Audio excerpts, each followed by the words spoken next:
what went really well in this performance? And nobody speaks. If I allow myself to be vulnerable in front of other people and the music. Hello everyone, welcome to Future Doctor's channel. This is Ling Ling, and today is a very special day as I welcome my first guest to this guest talk room. If you have been watching my channel, you have seen him from his back most times. And personally, he is one of the most influential, important people to me. So I'm very glad to have him here today. So I call him Dr. Hayes. So this is Dr. Hayes. Yay! Oh, thank you, Lin Lin. It's so lovely to be with you. And I appreciate you so much in your musicianship, and all the experiences we've had working together have been a great joy for me. Thank you. And your smile always brings joy to my soul. I have said exactly same thing, giving back to you. Thank you. Yes, and since you all don't really know us, I'm going to start with a question like, what's each other's first impression, and has that changed? Let's see. I think I've known you for 2.5 years. And Lin Lin came to me as an accompanist for one of my ensembles at James Madison University. I believe the ensemble was called University Men's Chorus when you joined with us, and now that ensemble name has shifted and now is referred to as University Chorus Tenor Bass Ensemble, to be more embracive of the gender spectrum and students who identify with having lower voices. So we are welcome for all people who fit in the tenor bass element. And I suppose when I first met you, Lin Lin, I knew that you were very studious. Yeah. And my first impression was that you would be very serious and very committed to your piano. And I will say that as I've gotten to know you more, I've been welcomed into the warmth of your personality, the generosity of your spirit, your joy. And it's not just about, as a very serious pianist, as a doctoral level pianist, DMA studying pianist, Lin Lin has a much broader sensibility to her and able to bring her musicality to bear, and also just her warmth as a person, and and the way in which you got directly involved with the ensemble. I remember that first semester you were in University Men's Chorus. You brought little gifts to the boys at the very final rehearsal of the semester, and they each had a quote from you. And I just thought, what a special person this is. I almost forgot I did. And that really cemented to me that you are truly a special soul. Thank you. So from my perspective, so when I started to play in Dr. Hayes' ensemble, it reminded me of a professor I met about 10 years ago. And this year I found that the professor I met 10 years ago and Dr. Hayes are the same person. Oh, that's right. I forgot that we knew each other in a former life. Yes.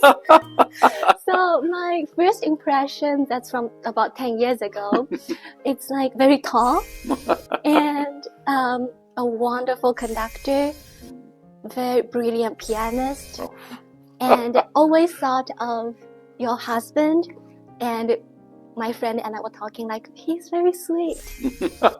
Yes. So that part didn't change, but as I'm working with you now, it's you're so warm. I think as a conductor, you treat, instead of one conductor to choir, you try to see them as individual. And I see you spend time, go to talk each student, and also you treat me in rehearsal as a person instead of as an instrument. So there was something new to me, and I really appreciate that warmth and very caring. Oh, well, thank you, Lin Lin. Yeah. For me, the choral art is so much about the individual, and we sing with our souls. We sing with our whole being. And in order for that to really work well, there has to be an effort on both sides to get to know each other slightly more deeply. I mean, I don't need to know everybody's innermost secrets or anything. It's not about that. But it's just about honoring each other's humanity and seeing each other as people who have good days, bad days, have the whole spectrum of human emotions. And all of that can be an asset and a benefit to what we do as choral musicians. And I think when that bond between conductor and pianist, and conductor and ensemble and pianist, that beautiful triangle between the three, when that bond is more firm, the music has a grounding under which it can really grow. And choral music, we're often singing with words, right? And we're often singing texts that have very emotional connections. And so those bonds help to solidify that and make the performances more rich and the experience hopefully more rewarding. Yes, yeah, definitely. Well, I know you as you now, but when you think back, what kind of child you were? I think I was a precocious child. That's the word that most comes to mind. I started studying piano probably in about first grade. And I had piano teachers who came to the house or who I went to study with who were very firm in what they wanted me to do. I had my exercises, my etudes, my whatever repertoire I was working on. But I always I had other interests, and my musicianship was a little scattered, and that I would hear things that would interest me, and I would want to figure them out. And I would want to figure out how do they work on the piano. And as a kind of developing child and early adolescent, I was very interested in Broadway. And I lived not far from New York City, so we got to go and see some of these shows. So, this is back in the era, I'm dating myself now, but back in the era of Phantom of the Opera was the big thing. Les Miserables was the big thing on Broadway. And I remember going to see that on my 11th birthday. And then, of course, for Christmas, getting the piano vocal book for these shows. And then when I was supposed to be studying my Bach and Beethoven, I would sometimes want to play in my Broadway books and then want to figure out what the chord symbols meant that were above and want to figure out how to improvise. And so I think that musical precociousness, while it made me perhaps not the best technical pianist, and that I maybe didn't spend enough time playing my etudes and playing my right. But I was just interested in how everything fit together and interested in broader. And I've always been interested in kind of genre bending and moving beyond just studying classical music, but studying a broader, wider swath of music. And why do we put music into these silos and think about like, you're studying to be a classical pianist, therefore you can only play Chopin and Liszt and Beethoven. No, like, why not learn from it all? And that I did that as a young child just because I was interested in it all. And I just loved to be at the piano. And I remember the piano was in kind of a central place in our house, and I have lots of brothers and sisters. I'm one of 6, and my brothers and sisters who were running around the house when I was a teenager would often think like, why do you have to play all the time? Because they would want to be watching television or doing other things, and I was always in the living room playing the piano, and they would come and try and close the doors and think, please play quieter so that we can do other things. But I liked that's where I felt alive. That's awesome. Yes, I know you were very interested in piano and Broadway. And when did you find that you fall in love with choral music? Yeah, I think it has to do with my mother and I started attending a church when I was fairly young. I would say 8 or 9, maybe 9 or 10. And my favorite part of the church was when the choir would sing.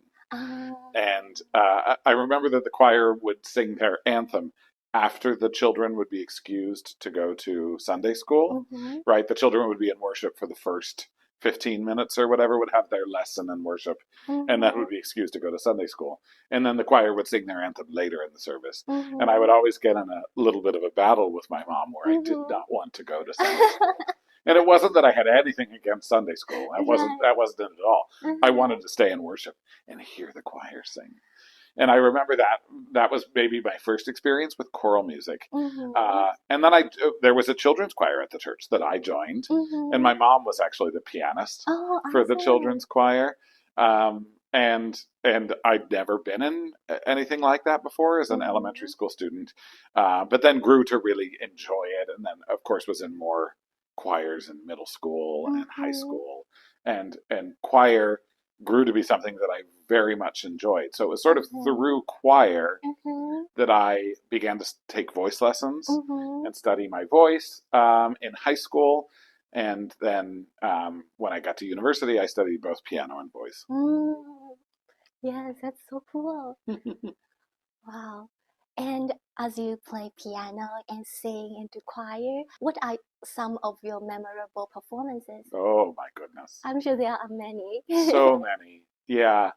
I harken back a lot to kind of the choral high points were probably my years at Westminster Choir College in New Jersey, where I got the opportunity to sing with the Philadelphia Orchestra and the New York Philharmonic and sing with the Westminster Choir and tour and travel and the Spoleto Festival in Charleston, South Carolina. Those were all very, very pivotal experiences for me.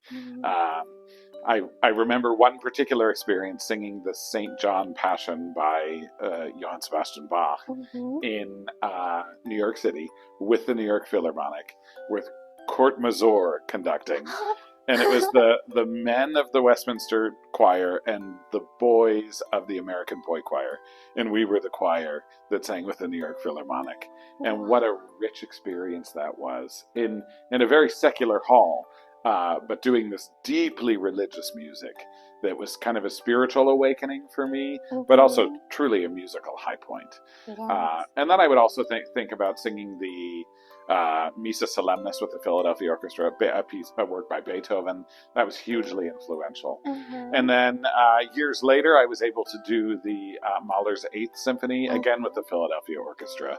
And that was an incredibly rich experience. So those sort of mountaintop, very large, big choral orchestral at the highest level, those experiences loom large in my memory. But also, some of my most important musical moments have been the small, have been experiences I've had playing for church or one-on-one with people, whether I'm at the piano or I'm singing or it's a collaborative thing. It doesn't always have to be the big, huge, they call the Mahler 8 is often called like the Symphony of 1,000 because you could have up to like 1,000 performers do that. And those are truly rich, but also the very small experiences. And as I'm now in I can't believe this, my 13th year at JMU, and all my ensembles perform twice a semester. That's been many, many performances. And those are just the major performances. We also sing at retirement communities. We do outreach concerts. So too many to count. Yes. And a richness of experiences across the board. Yes. So it's hard for me to think about any one as being the top because there have been lots. Yes. And I think everyone in your ensemble feels that way. Like every concert, it's like, I hope time stops there. Just stay. Yeah, and I think those are the experiences that we relish.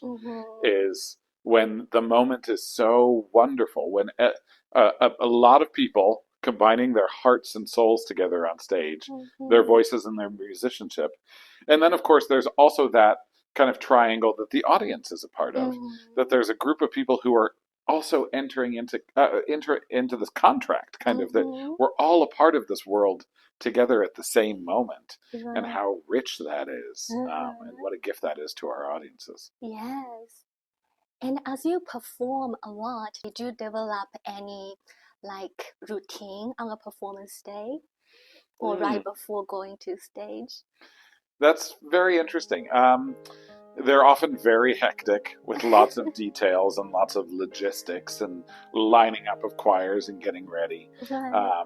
It's important for me to find some time for silence and some time for meditation on those performance days.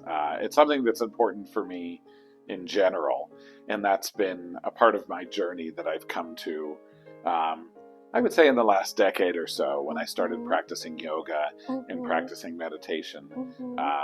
That ability to, as a conductor, I consider myself an extrovert, and that I process emotions with people, and that's the way in which I exist in the world.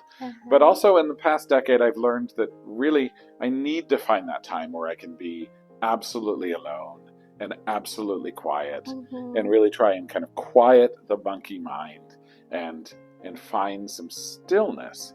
And in that stillness, that makes those moments when I am around lots of people all the richer.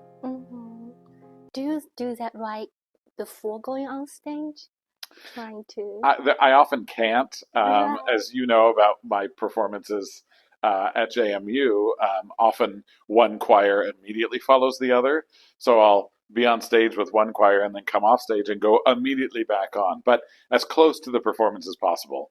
And even if it's 5 minutes where I can be entirely alone in a room and not be looking at my phone, not be looking at my scores, not have anything I can hear, but just within myself. That's really important to me. I see. Yeah, I think so. For you as well? Yes, I tried to find a quiet space last concert. I went to backstage and I saw you alone there. I was like, I'm found. Then I went back. I looked like, okay, went somewhere else. I went again. Then you came later. I'm like... We were both searching for the same space. It's hard to find in the music building, especially around a bunch of singers. My gosh, they're always blah, blah, blah, blah, blah, noise constantly. Yeah, and they're all excited. Yeah, yes. Of course. Yeah. And when you make music, do you have any motto? Like, what's your way to approach music, and what's your core beliefs in making music? Well, first of all, I think it's about having a transformational experience for the performer and the audience, and that is paramount for me.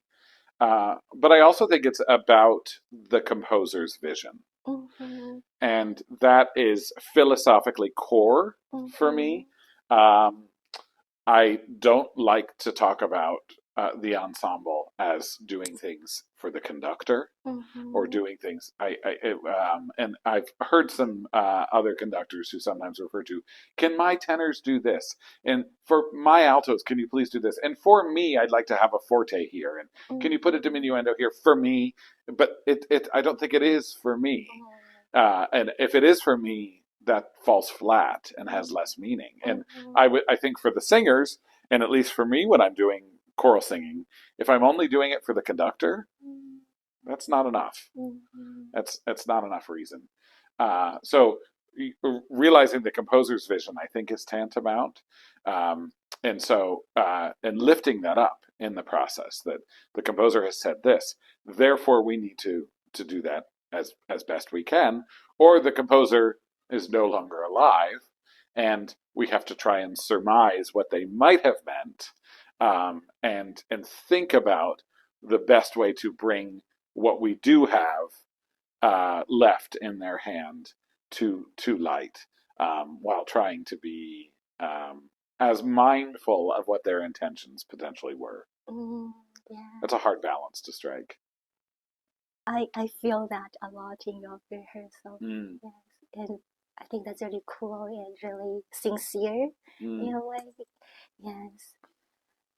And when you conduct and teach so long, do you have an ideal image for a choral conductor? That's so interesting. I think the way in which a conductor looks has everything to do with all the circumstances surrounding you. So I've never conducted a choir of exactly the same musicians who come to the table with exactly the same circumstances twice, right? Every day your choir is a little different, and the emotional states of the singers in your choir are different, and their needs are different. And so my gesture, what I look like physically, changes in response to the way in which they are singing, the way in which they are meeting the moment. And I think that the conductor has to have that openness and readiness to respond to the sound that they are receiving. The conductor always has to come to things with an ideal image of what they want the music to sound like, and then deal with the actual musicians who are in the space, in the room, and what are the circumstances surrounding it. And that can mean everything to the level of the singers, their experience, their ability to sustain, their ability to sing long phrases changes everything in the way you look. The room in which you're singing has a massive change in the way you approach everything. I think that choral musicians are massively dependent on the acoustic that we're singing in, more than perhaps any other type of musician. That we respond so readily to what we are hearing back, and singers need to get feedback in order to create beautiful sounds. And when spaces are very quote unquote dead, it's very hard for singers to reproduce sounds in that space. The concert hall where we perform at the university has acoustical. It can be changed electronically, which is really amazing. That there are these system of curtains that run through the concert hall that they can press some buttons on an iPad, and the curtains can open or close, dramatically changing the acoustic. So, for instance, when the brass band comes in, 20 or 30 brass instruments playing, kind of very loud brass sounds. I mean, they're incredible, right? In the most beautiful way. The acoustic needs to be, quote unquote, deadened as much as possible, because it just gets way too loud otherwise. Where choral musicians often like the acoustic to be as live as possible. Imagine a cathedral or a cave you step into, or even your bathtub, right? Where it's very live, the sound is bouncing off all the walls, and you're getting all that feedback. And I mean feedback not in the sense of like the microphone is providing feedback. I just mean that you're hearing your sound back, that it is and that communication back for the singers is so important. And that changes the way in which you conduct. So I try to say that there are basic things that conductors need to have, and as a teacher of conducting, I try and implore my students that their bodies need to be properly aligned. They need to be open to the musicians they are working with, and they have to be ready to receive sound and respond to sound in kind. And from there on in, a lot changes in every single rehearsal and performance, depending on what you are hearing. And so conductors are a good conductor is constantly improvising in a way, if you think about it from a musical sense, in that we are changing the gestures that are going to come based on what we are hearing.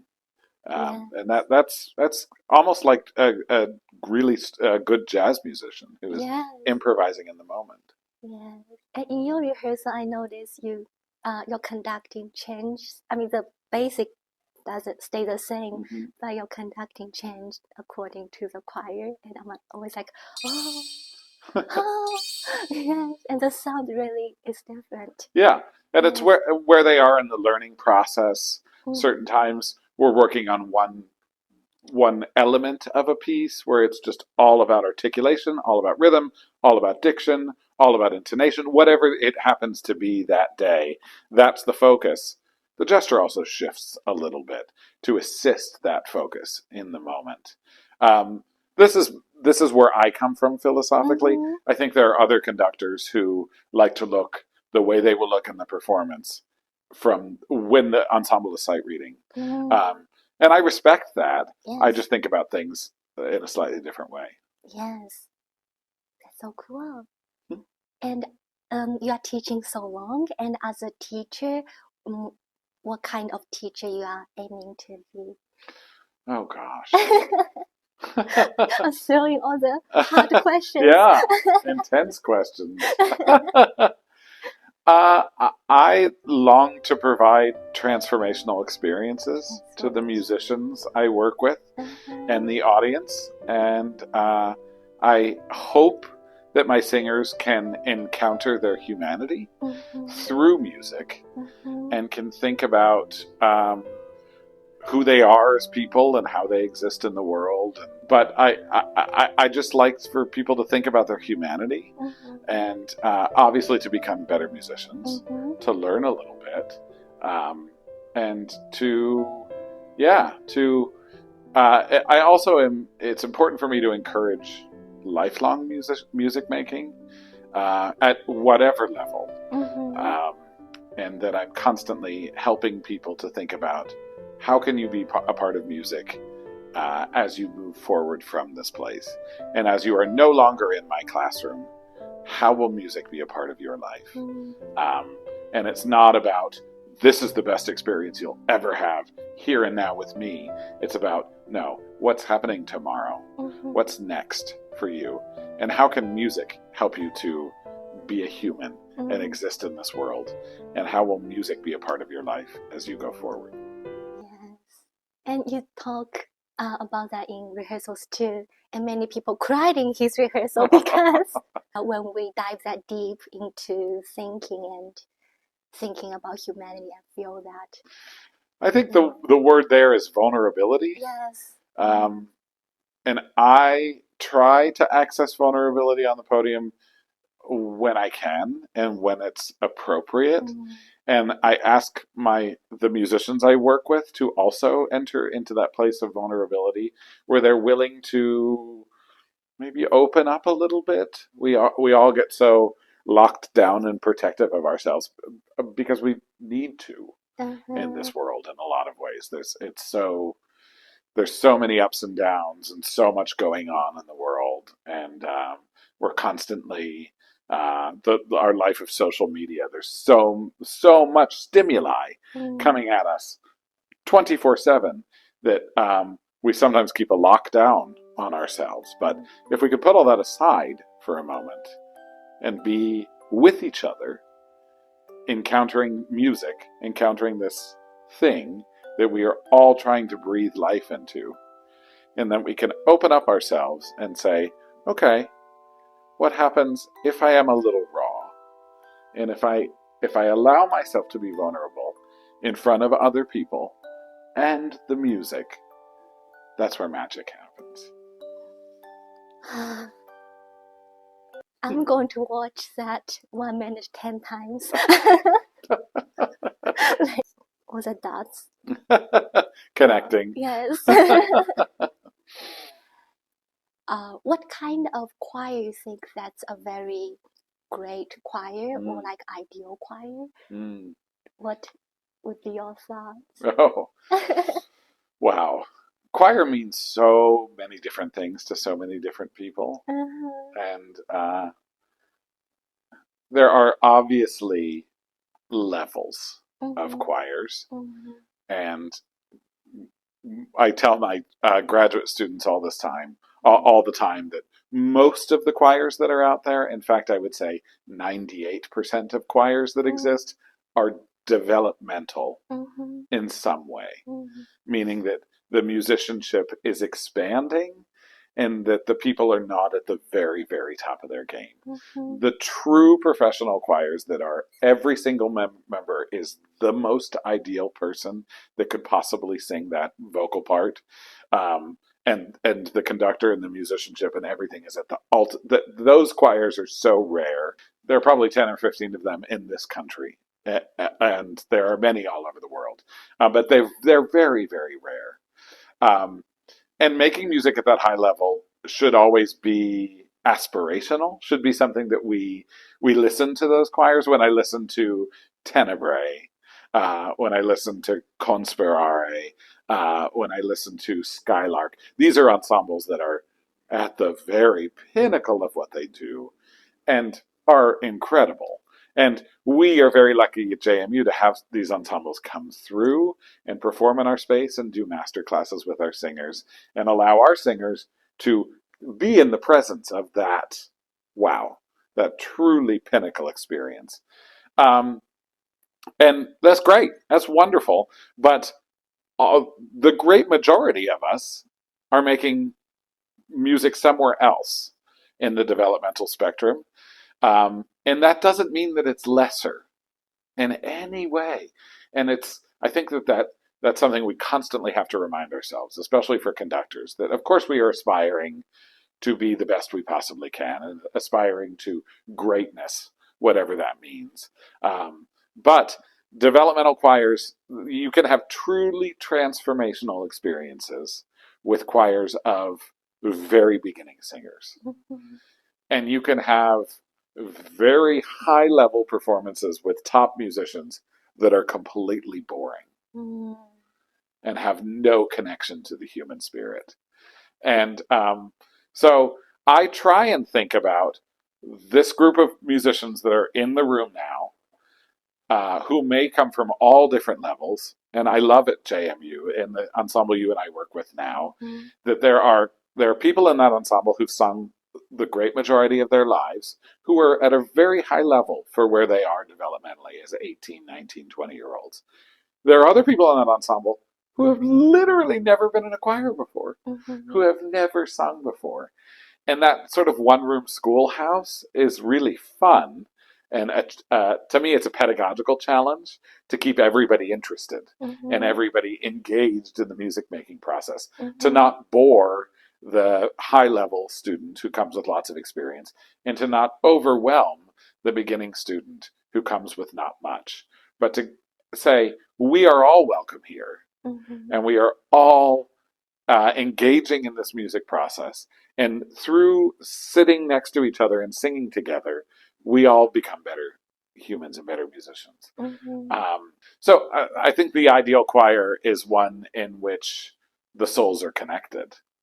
And there's that openness and vulnerability to encounter each other and the music as one. And that can occur at any level, that ideal choir. I've had that experience with children, with children's choirs, at quite an early developmental age. That when that focus can be there and that common goal and that common message, the overall musical level, is less important. It's about the unanimity of spirit. Yes. And because I play for you now 4th semester, and I think you've talked about this before with me, like what's good like pianist for choir? Yeah. I think a good pianist for a choir is not somebody who considers themselves off to the side, not somebody who is observing the choir and conductor, but somebody who is fully engaged, who is in the mix, who is a part of the music making and a part of the spiritual journey and the vulnerability that goes along with that. That the accompanist really needs to come along. It really needs to be a collaborator. And I'm glad that we've started in our parlance, we've started to refer to collaborative pianists that we're working with, and not accompanists or people who are off on the side and helping out. That seems so dismissive. And I think that doesn't create good relationships. And I think that even changes the way in which you're physically oriented, that bringing the pianist into the fold and having them in the midst of the room is the most ideal sense. We rehearse in a room where we have an upright piano, and it's a little sometimes tricky for the conductor and pianist to see each other. But in an ideal sense, the pianist is right in the center and communicating with the choir and with the conductor back and forth. And I think that the conductor needs to honor the musicianship of the pianist as well, of the collaborative pianist. And there are times when I've said to you, I'm not going to conduct this, that this is you. And I'm going to observe you, and you're going to tell me the way the music is going. And the way in which you interpret it is going to help me make my decisions with the choir in the coming moments different. And that's like a shifting. It's like a game of we're tossing a ball back and forth.